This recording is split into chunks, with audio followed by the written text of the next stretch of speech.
Okay, if you have poor money habits now, buying a house is not gonna magically change that. Stay tuned here for more.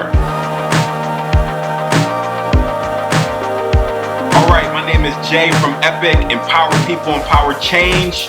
We're here to do that for you today. Today we're gonna talk to you and give you some more tips about what you can do before buying a house. How do you know if you're ready or if you're not ready? Point number one, if you right now are not good with money or keeping a budget or not managing, not strategizing, don't have a long-term goal, not investing, different things like that, you may not be ready to own a home, especially if you're not really good with your budget, you have no clue where your money's going, you get that tax return back, and you have nothing to show for it. Let's take an example, okay? A lot of people want to move into a home because they look at the lower monthly payment for mortgages. But you're gonna know if you watch my other two videos that that's not really all that comes with the house. Let's say you go from a monthly payment from $1,000 to $600. Yay, I saved $400 bucks! But I know where that $400 is going. Do you know where that $400 is going?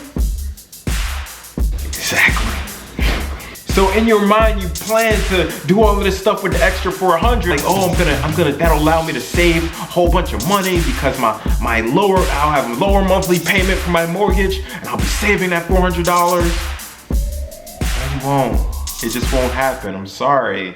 You're gonna spend it. It's human nature. When we have more, we tend to do more with it. You ever know one of those people who might be constantly late to a certain meeting, but then they move closer, or you even move the meeting later, and guess what?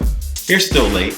It's human nature. When you get the illusion of time, like, oh, I got more time now. I don't have to rush. I can go do this, and then before you know it, like, oh, now I gotta get to, it's the same habits. And when you don't change your habits, the same thing will happen. No matter if you have $5, you have $50, or $500, the habits are still be the same. The amount is different. When you make more, a lot of times you spend more because you've never learned to do what the rich do, which is to learn to live below their means. So they have more to invest and don't just live to pay their living expenses. So if you weren't handling money good before, it's not gonna change just because you have a lower monthly payment. Your wants always become your new needs.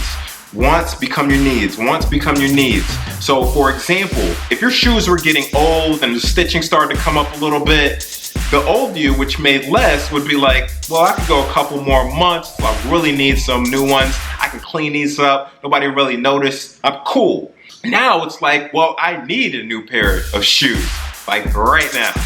Or before, you would be like, well, I'm gonna go down to Walmart, I'm gonna take care of these little ants that are around my porch. Now it's like, oh, I need pest control. You used to be fine with a basic security system.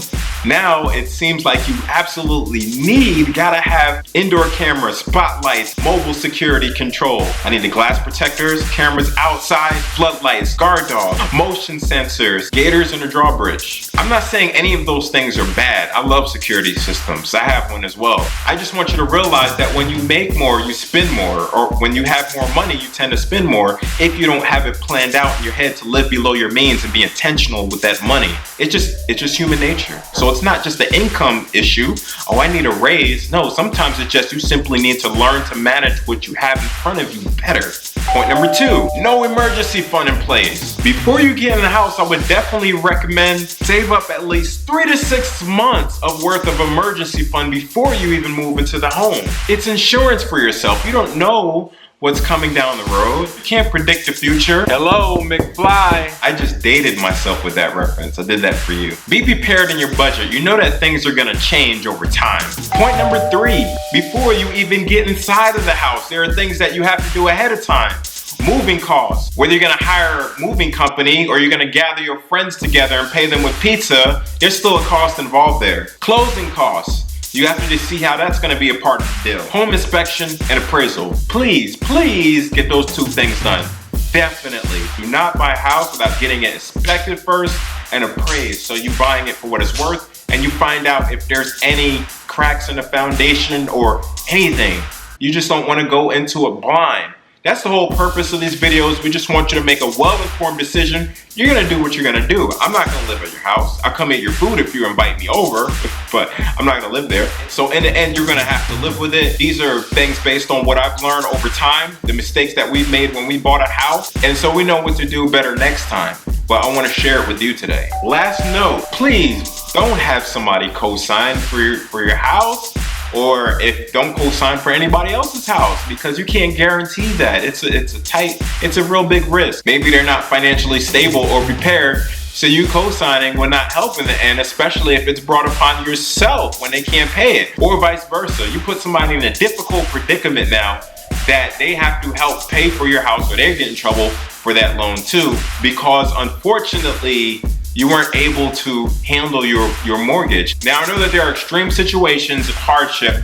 I get that. But there's still a certain amount of things we can take responsibility for when we're saying, yes, I will buy this house, and this is how much I know I'm gonna be paying and be responsible for. Those are my 3 points. Thank you for watching this series on houses. It's a 3-part series, just trying to break down different things to help you get prepared for buying a house. If you do buy a house, I would love to hear about it in the comments, or any other questions you might have. These principles don't only just come from my mind. They are well-proven principles that have been practiced for years now. One great resource that I use, Dave Ramsey's website. Excellent resource if you're looking for more information about home buying. You can look for that in the description. Thanks, guys.